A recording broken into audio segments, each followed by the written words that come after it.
Kama ni mara yako ya kwanza unatembelea chaneli yetu ya Top 5 Media, tunakuomba ubonyeze neno subscribe, kisha kwa chini itatokea alama ya kengele. Tunakuomba ubonyeze kengele hiyo ili uwe wa kwanza kupokea taarifa katika chaneli yetu. Asante.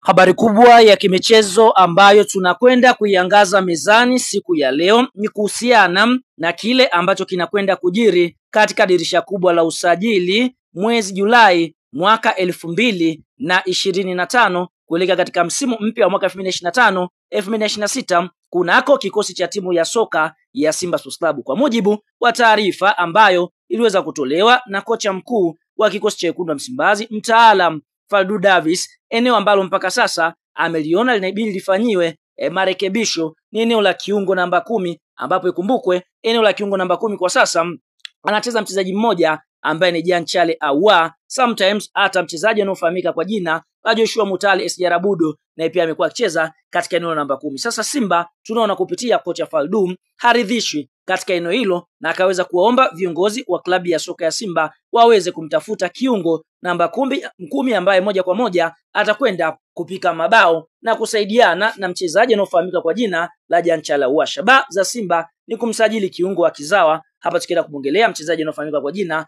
la Faisal Salum maarufu kwa jina la Feitoto, lakini tunaona dili linaweza kuwa gumu kwa sababu Young Africans nao pia wameweza kuingilia kati dili hili wakitaka kumsajili Feitoto kutoka katika klabu ya soka ya Azam Football Club. Sasa fahamu kiungo mshambuliaji wa Kitanzania ambaye alikuwa akicheza soka la kulipwa pale nchini Serbia, hapa tukienda kumongelea Morris Abraham ni miongoni mwa wachezaji ambao Simba wanaangalia kwa jicho la tatu. Kuna uwezekano mkubwa Simba Sports Club wakampa mkataba mchezaji huyu, kwa sababu kwa sasa mchezaji anafahamika kwa jina la Morris Abraham ni mchezaji ambaye anafanya mazoezi na wachezaji wa klabu ya soka ya Simba, na kwa hiyo kocha mtaalam Fadlu anamwangalia kama ataridhishwa na kiwango chake, basi moja kwa moja atakwenda kumsajili na kumfanya kuwa kiungo mwingine ambaye atakwenda kusaidiana na Jean Charles Ahoua.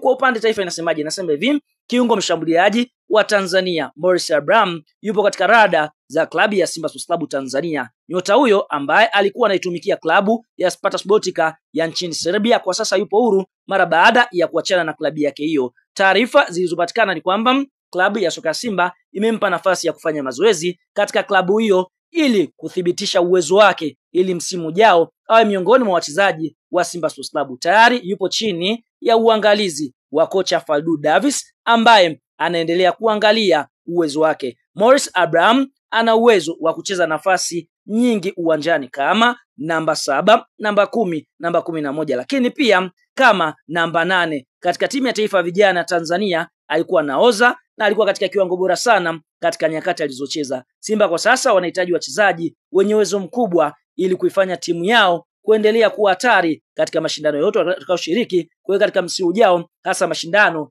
ya kimataifa, yani ligi ya mabingwa barani Afrika. Kwa hiyo tunaona Morris Abraham kama kila kitu kitakwenda sawa, kuna uwezekano mkubwa akapewa mkataba wa kuitumikia klabu ya soka ya Simba. Ikumbuka mchezaji huyu vile vile amewahi kuitwa katika senior team ya taifa ya Tanzania almaarufu kama Taifa Stars. Kwa ni mchezaji ambaye anatumia mguu wa kushoto, ana uwezo mzuri wa kukokota mipira. Hakika Watanzania wengi wanaofahamu uwezo wake mchezaji huyu kwa Simba wanaamini wakimpata akiwa fiti, basi moja kwa moja kuna uwezekano mkubwa wakampa mkataba ili kwenda kuongeza viungo ambao watakwenda kupika magoli ndani ya kikosi cha Simba Sports Club. Nini maoni, nini mtazamo kwa kile ambacho Simba wanakifanya kumfanyia trial mchezaji Morris Abraham? Je, kwa upande wako kama mshabiki wa Simba unapendekeza vipi? Simba wampe kandarasi ama unaacha kuongelea uwezo wa mchezaji wa Tanzania ambaye alikuwa anacheza soka la kulipwa pale nchini Serbia? Nenda eneo la comments na sitakuja kuyasoma maoni yako.